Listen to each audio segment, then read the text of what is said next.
Hey, so let me make a couple of announcements at the start.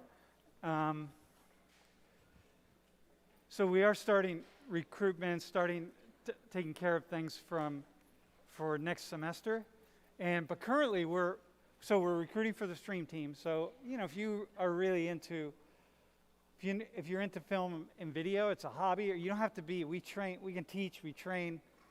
You can know nothing.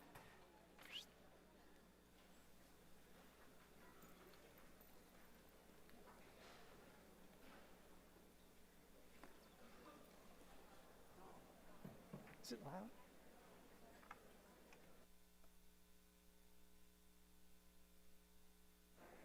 All right, hang on.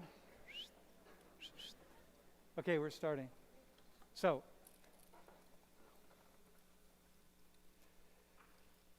we are starting to recruit for the stream team next semester. So you don't have to know anything about film or video or editing or anything at all. We're happy to teach people. It's a good experience. Class will be very different next semester. But we're always looking for editors, though. If you know how to edit, that's like a real boost. So you get credit for being part of the stream team. And right now, World in Conversation is looking for a couple interns. So you just make sure you have to just be responsible and be organized. So you can talk to me after class if you are interested. It's a really good opportunity to be part of a really a cool team of folks. And then, if you like what's going on there, then you can move through the system. But also, we'll be starting to recruit for facilitators for next semester.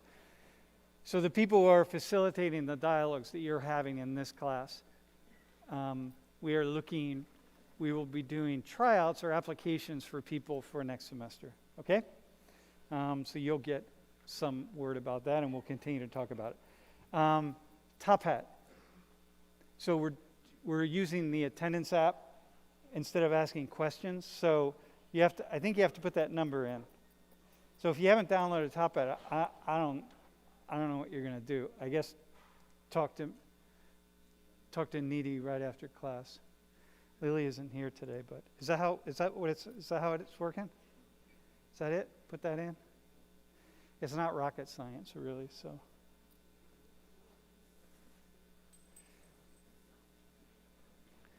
We'll leave it up for a hot minute. If you're coming in late, you need to do this. Got it.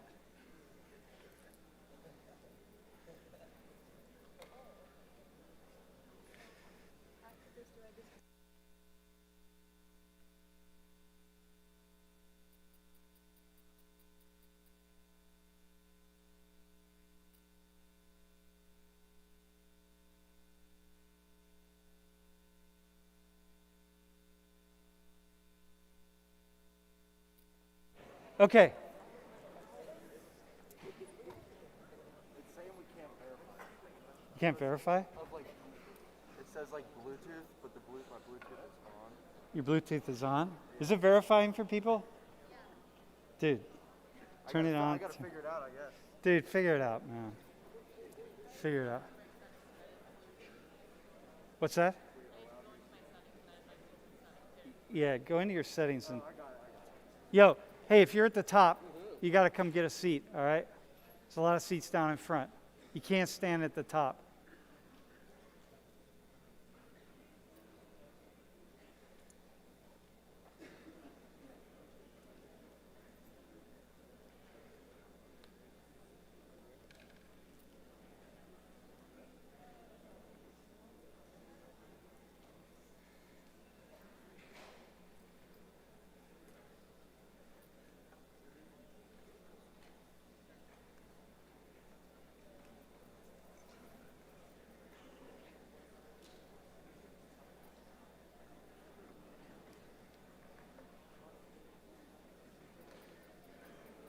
Give it 15 give it 30 seconds.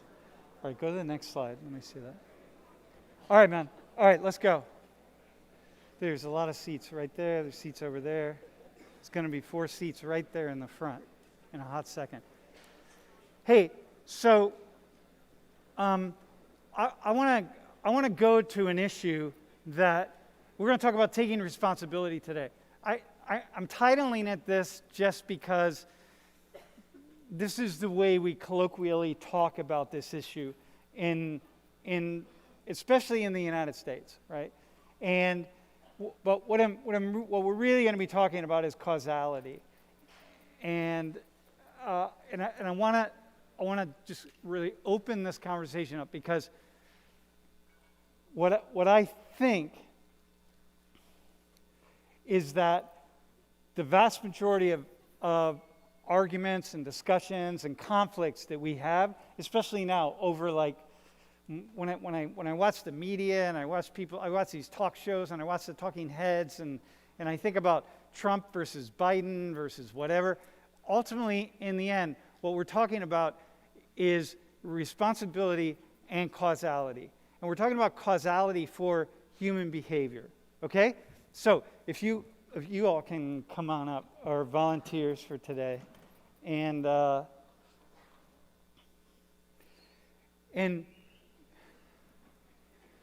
so as you're sitting down, though, I want you to just turn your chairs around a little bit and just for a hot second and look at this, okay? So listen, y'all. Hey, bro, the guy leaving. Yo. You can't leave. Oh, I got a mask down here if you need a mask, dude. Right in the front.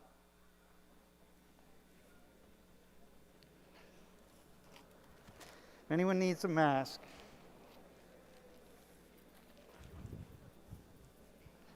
dude, you can sit right there too, man. Except that shirt, it's got to go, man. Oh, sorry. Oh, dude, here. There you are. All right, so listen. So here's the thing.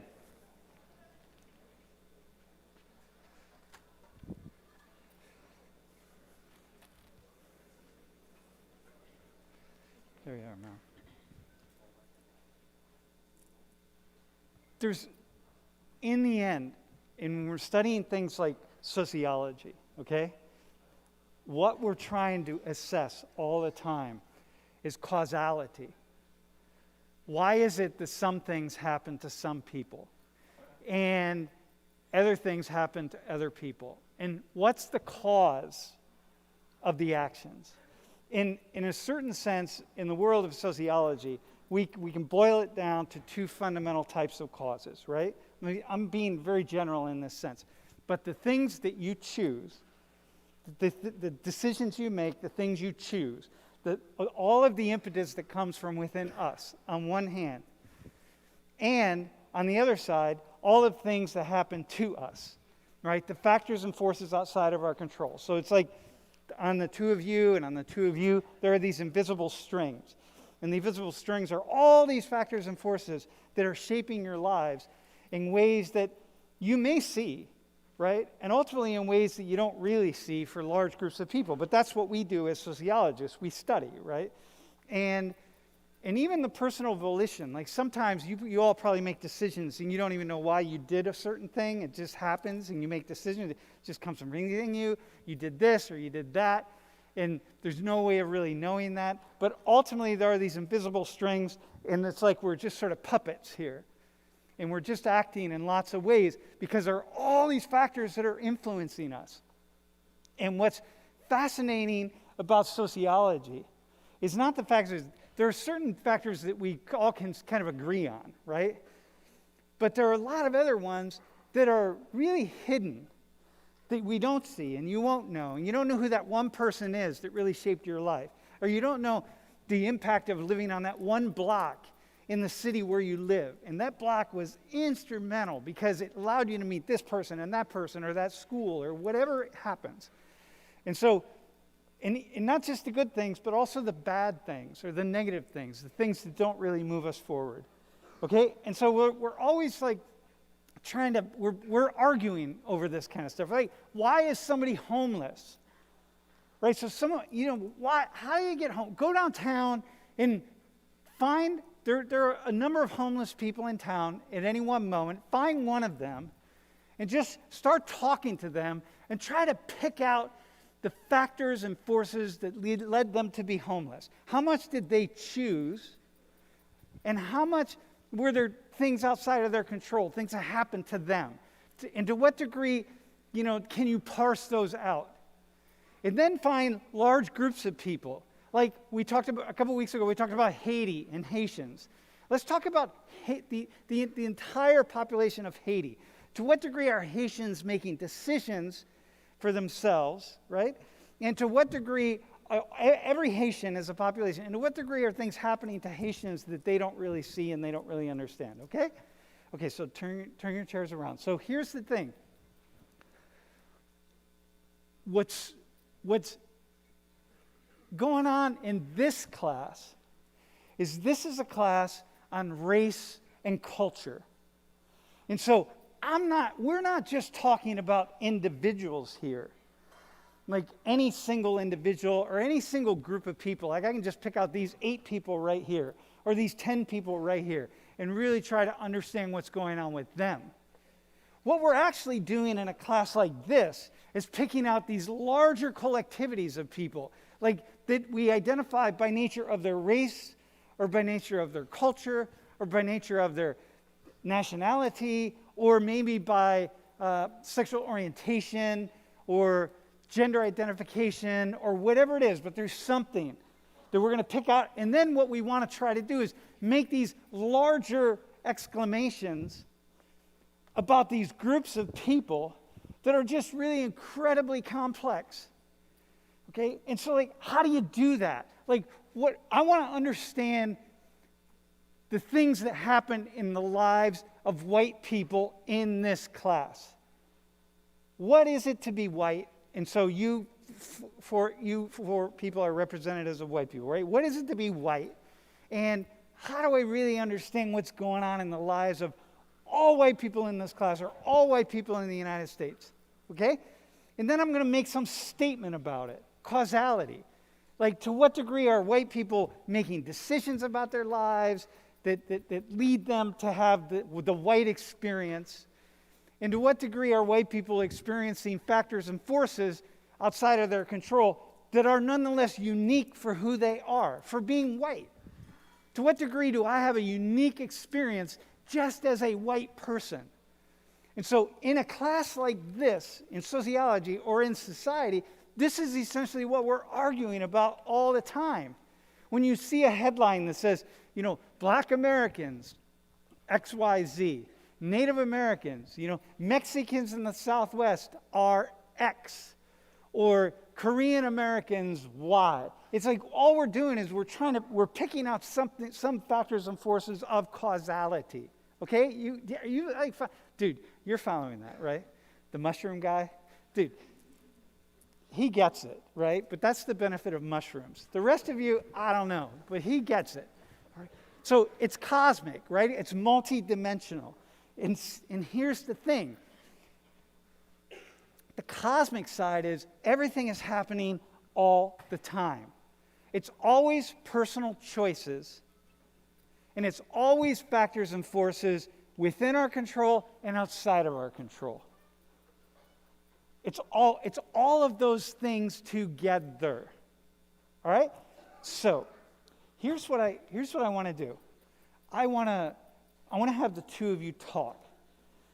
The two of you, I'm going to answer some questions to you. So it's Logan and Emily, right? Logan, this is Logan, this is Emily. Wait, where are you from? Hello, my name's Logan Haynes. I'm from Elk County, Pennsylvania. Oh, wait, hang on 1 second. I got to turn my mic up. Go ahead. Your phone. Say it again. I'm from Elk County, Pennsylvania. Elk County, up in the north. Yep. Uh-huh. St. Mary's, to be specific. Yep, okay. Yep. And Emily? Yes, I'm Emily. I'm from Chester County, Pennsylvania. Chester County. Yes. All right, Elk County, Chester County. All right. So here's what I want the two of you. I want you to explain your lives. So let me just say, when the two of you applied to volunteer, you both wrote on the questionnaire that you were in the lower class. Okay? So what I want you to do is take the your life, everything you do, think, say, and feel is shaped by your let's do factors and forces that you don't see. Tell me how your lives are shaped by tell the class how your lives have been shaped by things that you don't see. Like, what is shaping your life? Or maybe that you do see, but what's shaping your life that's outside of your control? One of the biggest things that I feel like has shaped my life, like of all time, is like the family that I was born into, because obviously I have no control over that. And I was born into like a single mother household of like 2 kids when I was born into it, like me and my sister, and then my brother like much later down the line. And I feel like I found that my experience is a lot different from a lot of my friends, like not growing up with a father and then living in like poverty for a really long time, and then getting to watch my mom like regain control of her life. And now she's a nurse. She went to school for everything. So I'm less in the lower class now, but like the majority of my life, that's where I was. And I could see a lot of like differences in all my friends and like where I went to school. Like for example, yeah. For example, like a really small example, like Christmas. You'd come into school like after New Year's Day or whatever, and you'd go to class, and then they'd be like, oh, like the teacher would be like, what's your favorite thing that Santa brought you this year? And everybody was always like, oh, I got one of those remote control cars, the plastic ones that you drive, like that all the really cool kids had. And like me and my sister would usually be like sharing Christmas presents or like little stuff like that, and always be like hand-me-downs. And of course, we were always very grateful because my mom worked very hard for us. But it was always stuff like that. But I'd also have a lot of like outside supporting members because at the time my mom worked at a restaurant. And so we had a lot of supporting members that I did see not a lot of other people had. Okay, so for you, when I think about, your life, My right? life. You pick out these pieces. So money, did you own a house? We did not own a house. We still don't own a house. But we rented under the same landlord that we still rent from now, and he's a family friend, so we get a lot of slack.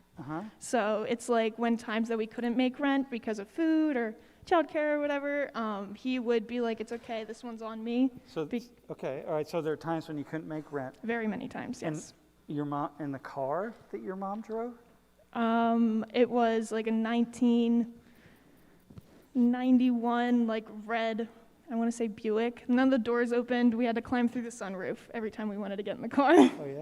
Oh, that's cool as a kid. Oh, right. my gosh, it was literally amazing. Okay. All right, okay. All right, Logan, how about you? I guess mine's a little bit different. Until the age of 9, I had 2 parents, and then they separated once I turned 9. And then after that, I was living with my mother, and she was living off of alimony because of that. And until 17, I lived with her. And then once I turned 18, I was kicked out of my house. And from then on, I was living house to house with whoever would take me in. And who took you in? Like, who are some of the people? I have my buddy Nick, who now goes here, and his family. They were very generous to take me in. And then after that, once his father was diagnosed with cancer, my aunt took me in because I didn't want to risk bringing anything back to them. And so, so factors and forces you don't see. So growing up, what did you see? What are some of the factors and forces that you saw that really held you back and that enabled you? Like, what are some of the things that were like these strings here that were shaping you, right? So imagine, like, what are some things that really shaped you? Obviously, living in a single-parent household with low income, of course, shaped me. Like, one of the most notable things that I noticed was whenever my roommates would go, like, grocery shopping, they don't really look at prices as much as I do, whereas, like, I will go down nitty-gritty to the ounce, and I'll pick whichever is cheaper. Like, that's kind of unique. So that's even today? Yeah, to this yeah, day, today. I'm still that way. And obviously, the choice to go to college, that was shaped by both growing up low income and once I became homeless, I kind of immediately in my mind, I have to dig myself out of this hole. Okay, so let's go right there for a second. So now you're, by the way, you were shaking your head with the food piece? Yeah. Do you have a credit card? Do you have a credit card or a debit card? Debit card? Yeah, okay. So let's go with what is that thing when you said, okay, when I became homeless, I knew, all right, I'm on my own. Right, so hang on, before we do, all right? So we talked, so now we're having this conversation about the factors and forces outside of their control, okay? Like what's going on out here? Like what's making sense? How's that working? But now we're going to switch it. And now we're going to, because causality, everything that happens to these two people is both happening outside of them, decisions their parents made, decisions that other people made, where they lived, all sorts of things. But now there's also decisions that they made. So now we're going to come over here. So what happened when you were homeless and you decided, I got to go to college? I knew that I needed a high-income job, and ultimately I decided my major based on the conditions I'd like my children to have. I didn't want them to grow up the same way that I did, so I ended up choosing chemical engineering for the salary. So a lot of people so let me say this. So a lot of people who grow up in your situation don't make that decision, right? They would be homeless and they would just be in a spiral of homelessness. What about you that said, no, I'm not doing that. Like I'm actually going forward. I guess the biggest factor in that was my support network. I had those people who were willing to take me and they believed in me, so I had to do something with that. So they were holding you up and moving you forward. Exactly. Mm-hmm. And if you didn't have them, what? What do you think? I don't know where I'd be today. I wouldn't be able to make ends meet. I wouldn't have even been able to graduate high school. Uh-huh. Okay. All right, so once again, here are these things outside of your control, right? So you're making these decisions, but these invisible strings are over you, shaping you, and along come this support network, right? And yet at the same time, you could have said no to the support network. Like you could have just said F you. You could have just decided you wanted to smoke weed and do whatever, but you didn't. Like you took it in, right? Mm-hmm. And Emily, how about you? Like what are the specific decisions that you made to say, hey, I got it? What's your major, by the way? I'm elementary education. Okay, awesome. We need teachers are retiring or quitting left and right, so you'll have plenty of opportunities to get a job. What are decisions that you made specifically for yourself? I just like Logan was saying, like I kind of made decisions based off of like my children, and I walked into the major knowing that teachers do struggle a lot with money. But I also like told myself like, well, it's like been a constant my whole life. Like what's been a constant? Money, struggling with money, the conversation of money. It's been a constant my whole life, but this is something like I decided to go with something that I'm passionate about and something that like I'd love to do. And so I did that. But I've also I've been working since I was really young, and I've always been working like just how like my mom would say, like you work hard, you get what you need, and then you move on. And so like at some period of time, like I was working multiple jobs, even like before I was legally allowed to work. And that was just like a constant in my life. And so what brought you to that place like that? Where did you get that motivation or that impetus from? So I want to say my mom, but it's the birth of my little brother. He was born in 2010 when I was 8, and he's literally like the light of my life. I love him so much. And he's 11 now, and I really, really wanted him to like have the not like the childhood I never had, but like exactly like that. Like I didn't want him to like worry about like, oh, like where am I gonna go when my mom goes to work? Like who am I gonna stay with? Like I'm worried about what I'm gonna eat next. Like I never wanted him to worry about that. And it's safe to say he's not worrying about it. So you wanted to be like the second mother or the big sister? Yeah, I really wanted to like be able to give him like the fun gifts that I didn't get to have and all that stuff. Cool. Very cool, by the way. Thank you. I don't want to gloss over that. That's effing awesome. Can I assume you have loans? Yes. You can assume. So when you graduate, you'll have a certain amount, a significant amount in student loans. I will have significantly less because of like the estimated family contribution, all that stuff. Penn State did really serve me a nice one.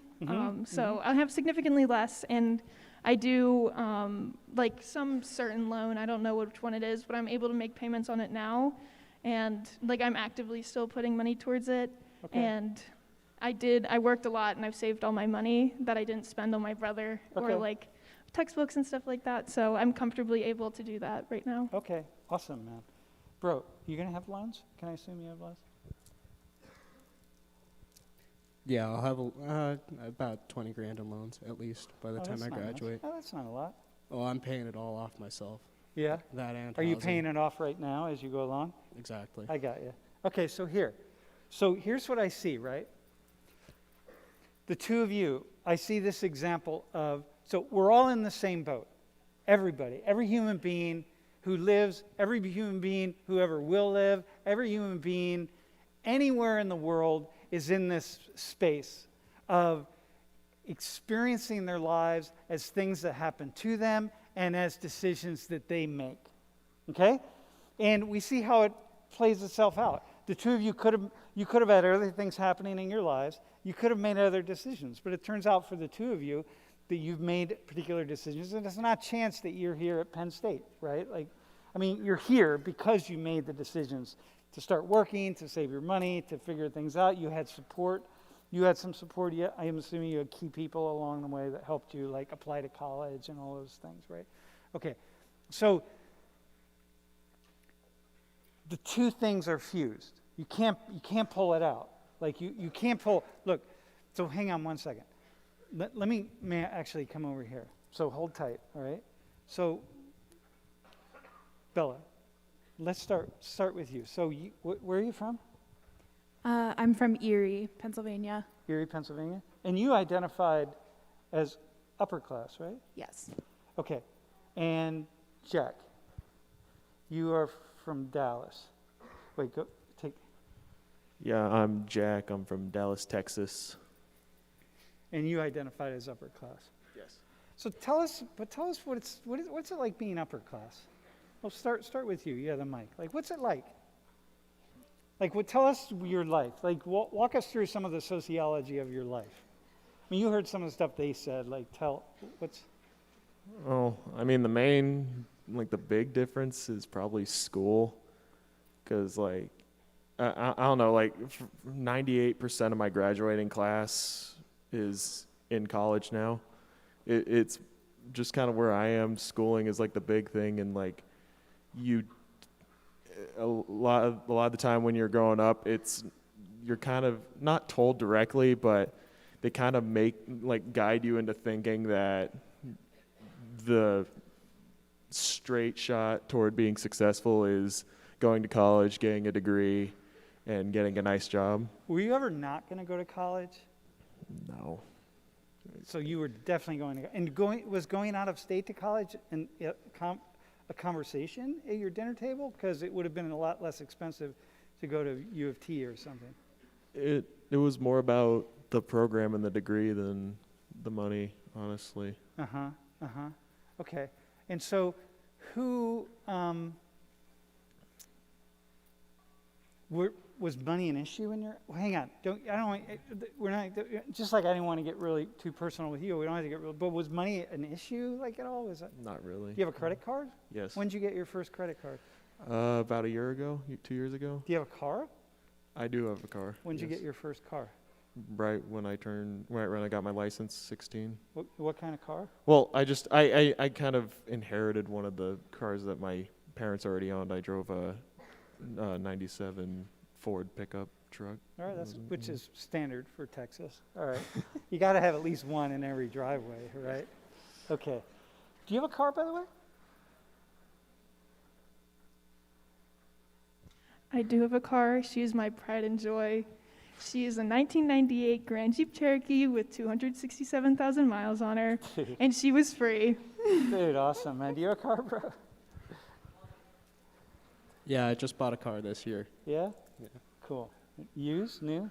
Used. Yeah? What kind? Uh, 2011 Suburban. Dude, killing it, man. All right, bro. Hey, by the way, the two of you, you're zero. If you're feeling some kind of way about, oh, these two people are talking about growing up poor, unlike I grew up rich, there's zero, you feel nothing about that. This is your life, man. Awesome. Revel in it. Like, enjoy it. It just is what it is, right? So, okay, so that's not an issue for you. When you like, so how'd you get here, though? Okay, well, hang on, wait. We're going to come back. Bella, tell us about the invisible strings for you, your parents. So both of my parents actually grew up low class. They both came from poor families, but they now both have advanced degrees in medicine. So growing up, probably from the time I was in like kindergarten to like the time I was in middle school, we were just normal people. But once my dad actually went back to school and became a physician, he started making more and more money. So that's when I kind of started to see the other side of things, and see how life was different. Once we started to have more money, I guess. So you guys have a house. Yes, Do you have a car? I do. What kind of car? I have a 2021 Subaru Legacy. Okay. And are you, and it's like where you went to college, was it an issue? Did you talk about how much it cost?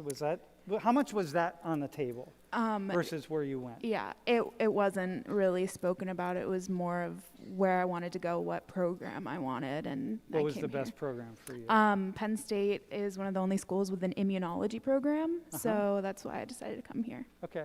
And so paying your tuition bill, do you guys even see your tuition bill, or does it just get sent to your house? You see it? You guys get it? I see it, but it's not really. Okay. I don't have to take out loans or Good. anything for Awesome, man. Awesome.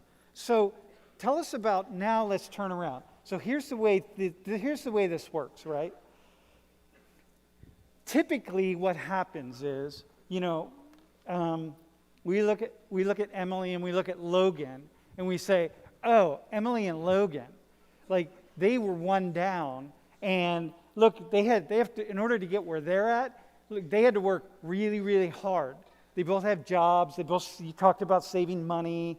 You both are really cautious and very careful about what you're doing, because you know what it's like to not have money. And so you got to be really careful, right? And then we look at, like Bella, and we look at Jack, and then the standard conversation is, oh, look, life just gets handed to these two people on a platter, right? They grow up in these families, and it's all good, and life's really easy, and they somehow, all these good things happen to them. So Logan and Emily, all these good things happen to them because they make them happen, right? There's that. They make it happen. They're doing it. They're choosing. They're bringing this on themselves because they easily could have spiraled. But Bella and Jack, all these good things are happening to them because they happen to be born in these families that had money and wealth and privilege and so on. And so that's why they're here. And so for Logan and Emily, they're here because they made decisions to have a better life than the life they had growing up. And they were very careful and very cautious, and they're thinking in a very, very calculated way. And so it's very easy to look at them and say, oh, they are responsible for being here because look what they did. Then we look at Bella and Jack and we say, here are these two privileged kids. Come on. Like you just got lucky. You were in this family, and here you are. And, you're privileged, and you made it happen, and, what the luck of the draw. And so they make no decisions. It's just stuff that happens to them. So now tell us, what decisions are you making? Tell us about your life. Like, what decisions have you made along the way to say, like, hey, I'm here, and in 20 years I'm going to be wherever I am because of that. So I've been lucky to be able to decide like what I want to do with my life based on like passion, not based on like needing an income. It just happens that I want to pursue medicine because that's what I love. But I didn't have to make that decision because I needed a high income job. I made the decision because I wanted to pursue that. Okay. All right, go ahead. What else? What else? Like what? Like do you study? Do you work hard? What's your GPA? Yeah, Do you work hard? I You have do. a good GPA? Yeah. What do you study? Like how much? Did you study in high school? Did you like? Yeah, I did. I spend most of my time studying. I thought rich kids don't study. You just like get shit handed to you. No, definitely struggling. Oh yeah? All right. Okay, that's how it works. Okay. Meaning that you woke up in the morning and you decided, hey, I got to work really hard today at school. And you brought homework home and you did the homework and you made sure to do it all. And when you took the SAT, did you take an SAT prep course or? No, I just had one of those books.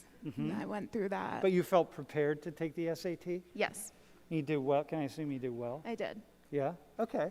But you did well, not because you were hanging out and smoking weed with your friends. Your friends probably don't smoke weed, but drinking beer after high school, right? And you worked hard because you made decisions to work hard. Can I assume that? Yeah. Your parents didn't like lock you in a room and demand that you do that? Yes, they did Okay. not. Okay. So now we go with our minds and our choices, right? Like, the things that are happening to you are happening because of choices that you're also making, right? Okay, Jack, how about you? Like, how, is this just been given to you on a platter, or like, what do you do? I mean, I went to a really, really competitive high school, so What do you mean by competitive? like the standard for grades and the level of courses and just kind of where you would fall in like an average high school with a certain GPA is a lot lower than where you would, or is a lot higher than you would be at my school. If I had gone to your school, I would probably be in the bottom 2%. My high school GPA, which was like a working class burnout high school, I had a 2.37. So I probably wouldn't have even they probably would have kicked me out, right? Yeah, probably. Yeah, all right, okay. So do you study? I mean, did you get good grades? I had good grades. I didn't really study though. So you didn't have to study, but you got good grades. And you didn't, did you ever get arrested? No. Did you ever get arrested? All right, okay, got it. So, so I want to go back to this. Everything we do, think, say, and feel, like where you end up. So I'm gonna venture to guess, Jack, in 20 years, you're gonna have a job, unless climate collapse takes us all down, in which case, whatever. But you're gonna have a job, and you're gonna have a good job, it's gonna be a solid job, you're gonna make a decent amount of money. And I want you to tell us, we're gonna look at you in 20 years, I want you to tell us right now, what are the choices that you made all through your life and now that led you to having that good job, as opposed to things that just happened for you? I mean, I still did the work. Like they're not just gonna hand you a good grade if you just didn't do the assignments and you didn't do good on the tests. So I definitely did all my work and I paid attention and I did all the, I don't know. You followed the rules. Yeah, I followed the rules. I didn't get into anything illegal or anything like that. Okay. And here at Penn State, same thing? You're a freshman, right? So here at Penn State, same thing? Like you're like, Yeah, or are pretty. you slacking? Hitting the book. Not. I mean, I'm gonna try to enjoy it, but I'm mostly focused on my major, What's your major? computer science. Okay. And so what year are you? I'm a sophomore. Okay. So have you thought of anything else like that you're doing or have done that's like 20 years from now when we're looking at you and saying like, hey, the people that say, hey, you guys made it. You grew up in a rich family. Of course you have a good job. You're a doctor and you're like this computer science guy and making a lot of money and whatever. Of course you are, right? Because you grew up in a rich family. I think that with education in general, like it doesn't matter where you come from. it's a matter of how hard you're willing to work and what you're willing to do to get to where you want to be. And I don't, maybe I'm just overlooking it, but I don't necessarily think that income correlates to how hard you work in school. Well, let me ask for the two of you, right? So yes, but let's test that for a second, okay? So you guys you've both been working since when? When did you? I started working at 14. Yeah, so did I. I worked at a Hardee's. Dude, I worked 40 hours a week when I was 14. No wonder I flunked algebra. Dude, all right, so started working at 14. Yes. So do you think, how many hours were you working through high school on average during the school year? During the school year, I'd say probably like 20 to 30. Uh-huh. More on like the 30-year side. Did that take away from your studies, do you think? I don't think so. I mean, I graduated pretty far up in my class, and I don't think I really struggled in school. How do you think you would have been if you went to Jack's High School?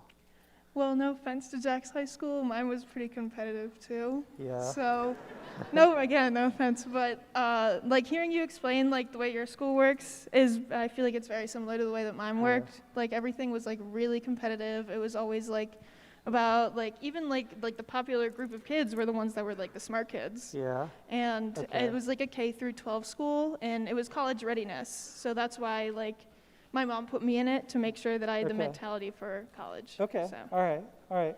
Bro, and you worked Yeah. through high school? Yeah, I worked throughout high school. I started when I was about 15. So dude, fucking awesome, man. You're the best. I'm going to give you a job, but another job. All right, so listen, do you think working took time away from studying? Yeah, kind of. I mean, I would just do it after work, but I mean, I'd much rather have the time to myself instead of working, but. Yeah. I mean, we know, for example, one thing we know is that the scores on SAT scores are correlated with family income. So regardless of what your race or your ethnicity is, the higher your family income, the higher your SAT score across the board, right? So I don't know why that is. It's not just like because you can afford, help or tutoring or one thing after another. I don't really know, but we know that. So we know that as there's a certain way in which, and then the higher the SAT score, the more likely you are to get into certain universities or get certain scholarships or whatever the case is, right? Okay, so here's the thing, right? So we've established right now that life isn't just given to the two of you. Like you have to jump through the hoops and do everything you have to do. Sometimes the hoops are easier to see, right? Like maybe they're laid out for you in some way, or maybe, but either way, you still got to do it. I would also say at your high school probably, maybe not yours, there's probably a lot of drugs there, right, bro? It's a rich kid high school. Probably far more drugs than at her high school. At either of your high schools, probably. Dude, you don't know the kind of drugs these rich kids do, dude. You and I were on the same page, but these kids, it's crazy. Okay, so you easily could have gone, there are a lot of paths you could have gone down, and you would not be here. But you made choices, okay? And you made choices, right? Okay, so, look, here's the thing, and then we're gonna do something in a second. So here's the thing. Y'all ready?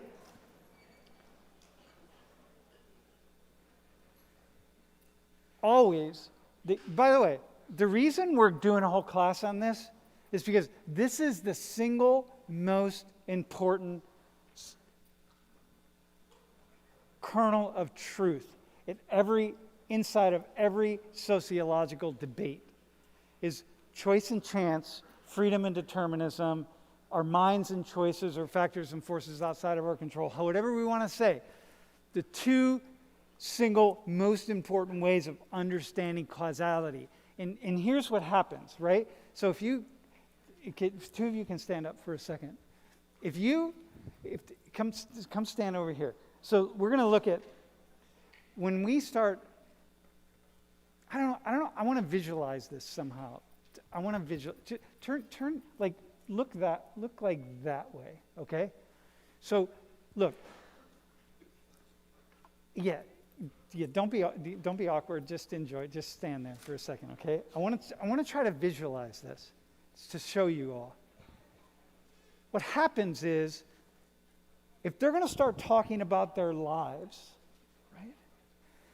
They have to start somewhere, and they can't start with both of these at the same time. You got it? Like, you can't talk about the choices that they make. They can't talk about the choices they make and factors and forces outside their control at the same time, because it would come out as nonsense. And so they're going to pick one. And if I'm going to say, hey, why is it that you're successful? Like, what happened that you were successful, right? And you're going to pick, and you're going to go like, look, maybe for you, it's going to be the mentors in my life, right? I had this really difficult life, but I'm going to look back and I'm going to say these mentors. Let's say, right? And then you're going to say, oh, maybe it's what the decisions whatever it is, right? But that means that you have to turn your backs to just on all the others. Oh man, I don't think I can do. I feel like I'm not nailing this, right? It's like sometimes like, here, sit down. You can sit down again if you would. Sorry about that. Hang on. Let me think of how I want to present this. I saw it.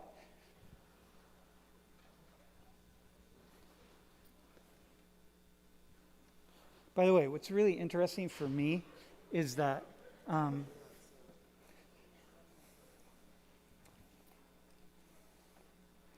first off, I love talking about this stuff, but the other thing is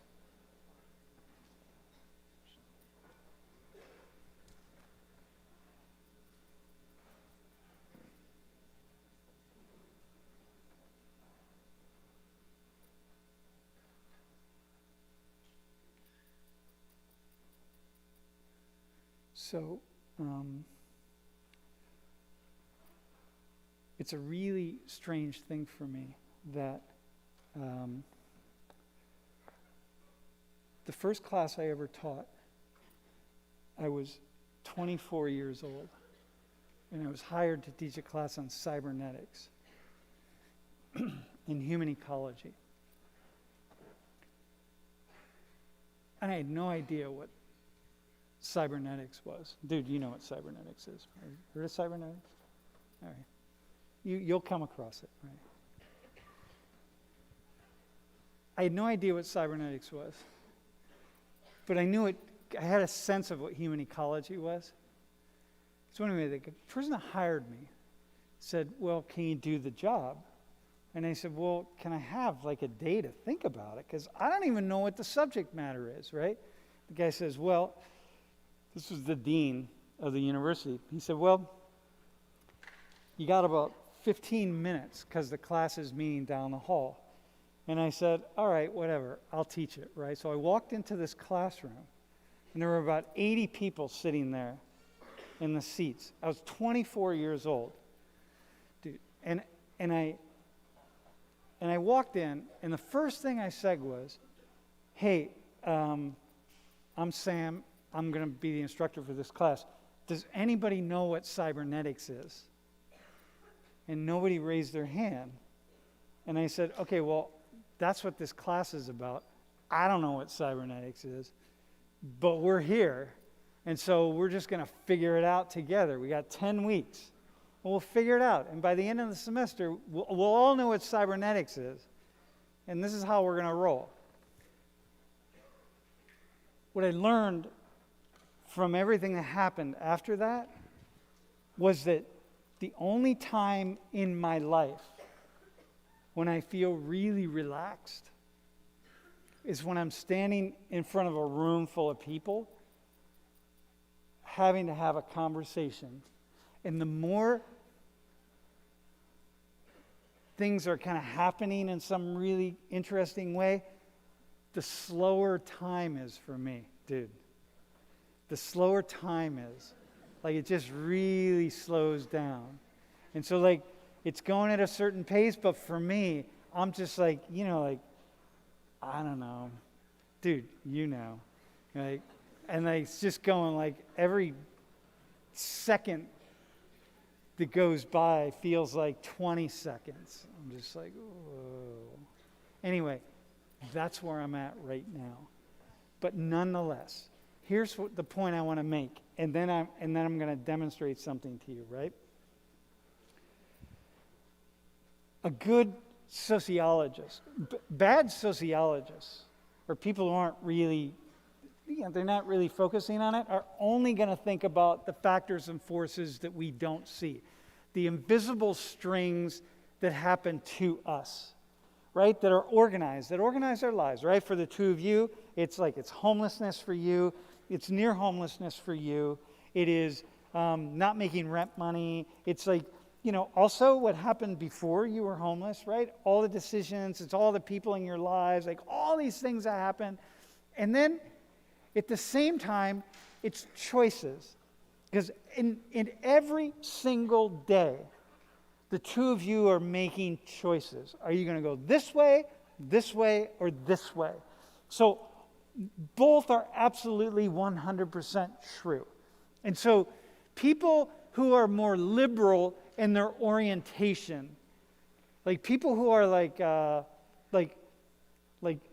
social justice type people, they tend to focus on issues of inequality, and they tend to focus on the degrees to which things happen to some people, and they de-emphasize the choices that people are making along the way. So they would look at you two right here, and they would say, look, you lived in this environment, which of course you were going to be successful. And it's like, no. In this environment, you're still making choices all along the way. It doesn't matter. And yet we turn around and say, yeah, but there is this other environment happening.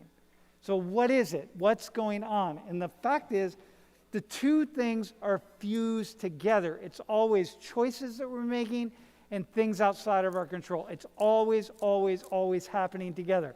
Conservative people want to emphasize choices. People who offer or have a more conservative orientation in the way that they're being. It's all about choices. Like, look, you can grow up poor, the two of you, no matter what, you can grow up poor and you can overcome that. Just make good choices. Like work hard, get jobs, save your money, do everything you got to do, and you can overcome that, right? That is the way to do that. And what the problem is that people like the two of you who grew up in your shoes, they start, this is important. It's called taking responsibility, because what people who are often more conservative in their orientation will argue is the only thing you can do is take responsibility. And if you don't make it, then clearly you did not take responsibility for yourself.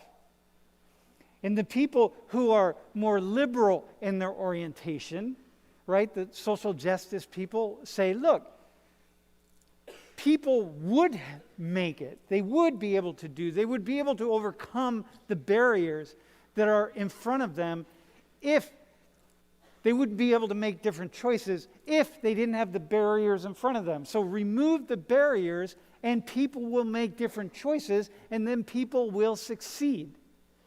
But the fact of the matter is neither one of those arguments holds water because both are true together. You have to see it together. So the conservative orientation is, hey, take responsibility, work harder, make better decisions, make different decisions, and then you will be better off.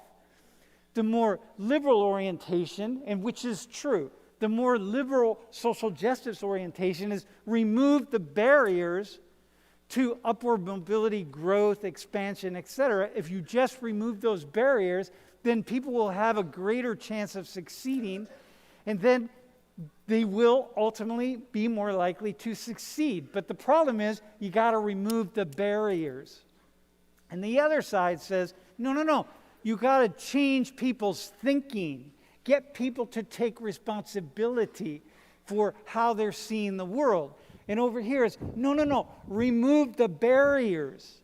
That's why liberal people are always talking about inequality and the barriers and, jobs and homelessness and one thing after another after another. It's always that. It's always the problems in society, right? We need fair housing and better housing because, those are the things that people like you all, people who are poor, need. So give them an equal opportunity. More conservative people are saying, no, we don't need that. Look, just like the two of you, you didn't need that. You just need, all you had to do is make the decision to succeed and you will succeed. But I don't have two people in here who grew up like the two of you who did not succeed, who weren't able to make those choices, right? And I don't have two people in here like you who are maybe they're in college, but they're screw-offs, right? You both graduated them with people, right? Can I assume the two of you? You graduated with people who had every opportunity and they're just throwing it away? Okay, we didn't bring them in. It's not an automatic ticket. Growing up with money is not an automatic ticket to success. Growing up without money is not an automatic ticket to a life of misery and suffering and struggle. They go together. And what happens is, once we start talking about personal choices, if I'm in this conversation, this is what I was going to do when I had you stand up. If I have this conversation about personal choices, I turn my back on the other one. And if I have the conversation about the obstacles, because there are obstacles, we live in a very unequal world. You've already seen some of the data. The United States is incredibly unequal. If I start talking about all the obstacles, then in order for me to really explain and articulate all the obstacles and stuff, right, to really lay it out and do a good job, what that means is I have to turn my back on the personal choices. I can't talk about personal choices because then it just sounds like mumbo jumbo. It's like different language. Now I'm just talking this language, obstacles, man. There's so much inequality. We really need to fight for justice and bringing about a greater sense of equality and giving people fair opportunities. And if everybody had the fair opportunities, we wouldn't see the problems that we see today, et cetera, et cetera, et cetera. And I could just talk for days and weeks and months about that. Okay, but that means I can't talk about the other. And if I talk about this, personal choices and all the things that go along with it, then I can't talk about that. And so what happens is, what we see is that people are taking one side or another, when in fact you have to take both sides. The two have to go together. Doesn't matter. Man, dude, you got it, right? You guys got it, right? You got that?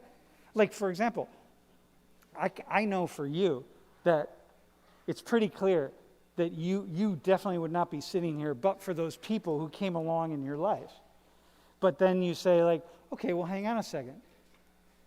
But maybe they come along in your life and helped you because you were a cool kid. Because you made decisions that I'm going to be a nice kid. I'm going to be a nice person. I'll be responsible, right? You didn't go to their house and trash it, right? Okay, so now you're a nice guy.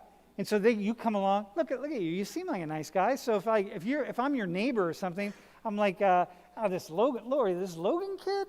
Come on, man, we should help him out. If you were a jerk, I probably wouldn't, but you made choices to be a nice guy, right? So I'm like, hey, maybe we should help Logan out. Personal choice. But those people were essential for who you were. If you didn't have them, you wouldn't be here. You said that, and I think you're probably right. You would not be here. And so, the two are fused. You can't break it apart. Okay? You got that? So now, let me show you this. Go to the next slide. Go to the next one, actually. Okay, here. You can turn your chair around real fast. So, look. Here's what we're dealing with. This is white wealth. This is all white wealth. So if you take all white families in the United States, and you take all of the money that they have, including the value of their homes and big purchase items like cars and RVs and pickup trucks, whatever the case is, right? And you subtract all the debt, that's wealth, okay? Now, it doesn't say how much it is. It doesn't really matter. It's trillions, okay? But here's how it's divided. the wealthiest 10% of them. So if we were to line them all up, all the way people up, and we take the richest 10%, they control 75% of all the wealth. That's just a lot of wealth. And then here's the next 10%, and the next. And then we get down to like the lower 50%, basically has no wealth. Okay? You see that? So now, here's the problem. You guys, the two of you represent the lower 50%. Okay? We're going to put you down here. And the two of you represent the top 10%. Okay? All right? So now, let me ask you, how do you get to be where they are? How are you going to get to be where they are? You have to have the drive and motivation to work hard. Got to work harder than everyone else. No. Yeah, what would you say? Wait, did you all hear that? Did you hear the answer? Dude, okay, go ahead. What would you say? Marry rich. Okay, right. Dude, yeah, exactly. Dude, why did I say no to your answer, dude? That's probably that may be the only answer, but nonetheless. Why do you think I said no to your answer, bro? Some of the barriers. Yeah, like you're not, like, what do you mean? Dude, you gotta go down, you gotta go down to his neighborhood, man. Dude, you're not gonna, like, you know what I mean? It's like, dude, they own 3/4 of all the wealth, the richest 1%. You're down here, man, you got nothing. Like, how are you going to get up there in a lifetime even? Like, work harder than everybody? Dude, you think they're not working hard? You going to work harder than them? They're working pretty hard. She's working hard. Jack's, he's making sure he has a little bit of time to play, but it's also his first semester. It's only 5 weeks in. Dude, they're working really hard. You're not going to work harder than them. So now what? Now what do you do to get there? Go ahead. I don't want to spoil your dreams, but go ahead. Like, what are you going to do? What do you think? I guess I have to marry rich. Yeah, dude, exactly. Yeah, right. But what happens is, but let me just tell you, most likely, I see the two of you would be the two that would get married because you have something in common together, right? And the two of them, no, and the two of them would be two people who would most likely get married. Because this is what happens. Like it's like a culture thing. It's like a thing. Look, here's the problem, bro, right? Do you want to answer the question? Here. Do you want to try it? Go ahead. I mean, if I weren't answered to marry rich, which I feel like you just said in one single lifetime, that's like the easiest way to really get up there. Yeah. Is to marry rich. But if that wasn't my direct answer, I'd say I don't want to say it's impossible, but it's very close to impossible. But okay. I know that I can make very distinctive strides to make sure that not my next generation, but the generation after that is able to go there. So I don't think. Yeah. Go ahead. So I just don't think it's very possible for me to get there, and I'm okay with that. But as long as I set my children and my grandchildren up with the tools so that they can get there. Okay. Yeah. Exactly. You may not get here, and your children may not get here. Maybe they're going to get here. Mm-hmm. Which is like awesome, and then maybe the next kids. Look, climate collapse will probably. I was going to say we'll be out in 30 years. Yeah, anyways. that's all good. But nonetheless, here. So the problem is, Logan. The problem is this. It's like I asked you, what do you have to do, and you say I got to work really hard. I'm like, you just missed all the obstacles. Like you don't even know what the obstacles are. They're invisible between here and here. Okay, and you guys, the two of you. You're not the mega rich at all, by any stretch at all. You are not, right? You're not really rich. I mean, you're very well off, but you're not rich. So you don't even see the obstacles. It's like I have Penn State students a lot of time. They're like, "Oh, I want to be CEO. I want to work on Wall Street." I'm like, dude, you want to work on Wall Street, and you're at Penn State? Like, do you have a parent that works on Wall Street or something? And if so, why are you at Penn State? It's like, you know who you're competing against? You're competing against the kids The students at like the top university. Penn State's a good university, but we are not blue blood university here. You know what I mean? It's like people don't even understand the nature of the kinds of competitions that are out there, even the structural barriers, right? And this isn't, and I'm not like killing your dream here. What I'm doing is saying this is a fair assessment of what's happening. You have no choice but to say, I'm going to have to work hard, because that's part of the equation, right? Unless you want to just keep playing the lottery, in which you'll never win. You have no choice but to say, I want to work hard. Because if you say anything other than that, if you say, I'm just going to hope to get lucky, then you're never going to get there. So you have to say, I'm going to work hard. That's always part of it.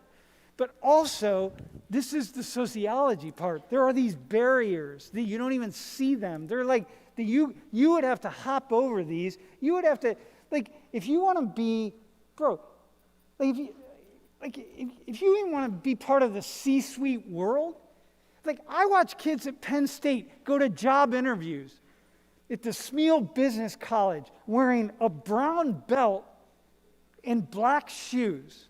And I'm like, what the fuck? Dude, they're going to see you from a mile away and be like, you do not belong with us. It's like, look at those shoes. Man, shoes with like scuff marks. I'm like, dude, you are never going to get that corporate job that you're wanting dressed like that. Like they smell you a mile away. Like it's just not part of it. That's a barrier. You know what I mean? It's like learned stuff. It's all this stuff.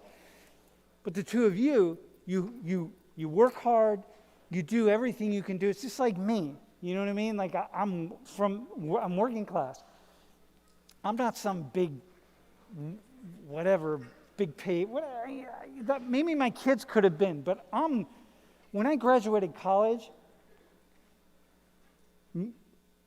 my mom asked me, when I graduated high school, when I was getting ready to graduate, my mother asked me, what are you going to do? And I said, I don't know. I think I'm going to play music. And she said, well, you know, the courthouse is hiring.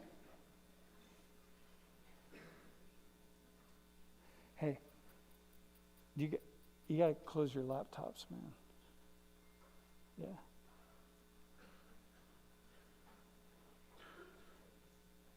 The courthouse is hiring court stenographers.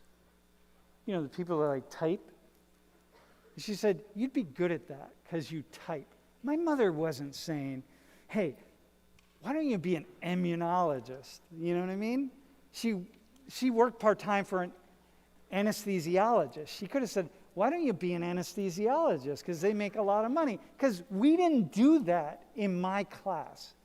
And you know, my mother didn't say computer science or engineering or anything. We didn't know anybody that even went to college.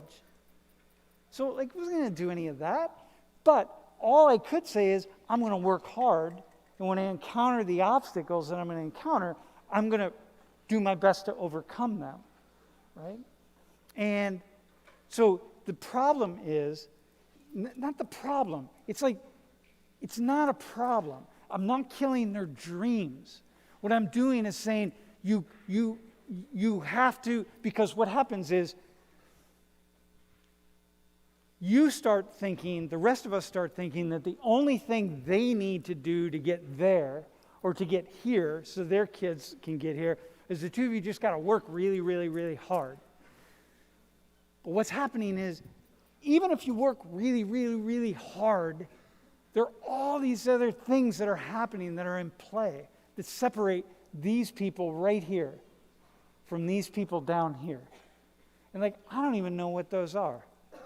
You know what I mean? I don't even know what those are. Because you're going to keep working hard. No matter how hard the two of you work, they're going to work just as hard. So remember when we did the stair thing? It's like, the two of you aren't going to stop. You're going to be like, yeah, you know what? We're just going to stop and you all are going to do your thing. It's like, no, you're going to keep going too. And that means if you're already starting up here, you're likely to end up there. We're not hitting reset here anywhere. But if you don't work hard, then I can guarantee that you will fall backward. And they can afford to fall backward a little bit. The two of you can't. And so that's an advantage that you have. You know what I mean? Do you have anything you want to say? What are you hearing from this, from your perspective? I mean, the only other thing I can really think of that's kind of related to this is like when I was younger, growing up, my dad would always say, yes, I have a very good job, but I also was very, very lucky to get here. Because, I mean, yeah, to like you're saying, yes, work hard, but also everything kind of has to line up. Because like all of the, so like you decided to go work here instead of here, and that might have led to you getting this position because this company was deciding to hire and this Totally. one side wasn't, or this guy needed a promotion, this guy died, this guy got fired. Like like there's some, yes, working hard is very important, but also there's a lot of luck and rolling the dice of if you're going to get as far as the people in that top Yeah, decile exactly. go. Yep, luck and chance. Yep. Here, can you just go back one slide? Yeah, and then we're gonna. So now listen, look at this. This is net wealth on the basis of race in the United States.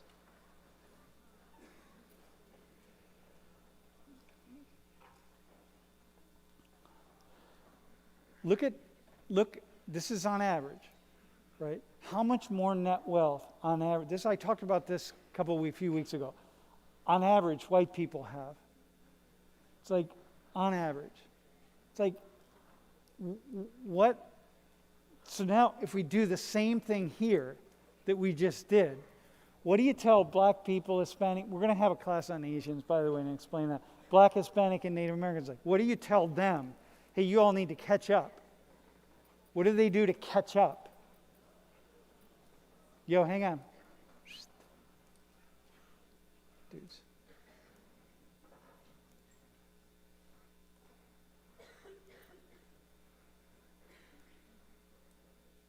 What do they do to catch up? What do you do? All you can say to them is just work harder. But I'm like, well, hang on a second. What about the obstacles there? What about other things? What else is going on? And because the white folks aren't going to stop working. They're going to keep working. They're going to keep accumulating wealth. So like, what do we do here? This is the conundrum of this class of Social 119. This is what we're laying out here. And what's at stake here is always decisions that people make and factors and forces outside of our control. This is my final statement, and then we're going to do top hat. Listen, here's the thing. Black and brown people are often talking a lot about the obstacles. It doesn't mean that black and brown people aren't also talking about personal responsibility. It's just that they're often talking about the obstacles. And white people are often talking about personal responsibility. And sometimes black and brown people talk so much about the obstacles that they neglect to have the conversation about personal responsibility. And sometimes white people talk so much about personal responsibility that they neglect to have the conversation about the obstacles. You see what I mean? The two go together all the time. All right, man, are you ready? All right, get ready for Top Hat. Also, a reminder, World in Conversation is looking for interns for operations. Please send an email to Taylor J. That's Taylor Or J at just worldinconversation.org. see us after class. See us after class or email Taylor. Yo, by the way, can we do a hand for these folks up here? Also, for those of you who need to do a global dialogue, tomorrow at 10 a.m. there's an opportunity. There's 6 spots open. Go to worldinconversation.org and sign up. Are you good? You good? Thank you, volunteers. Dude, thanks.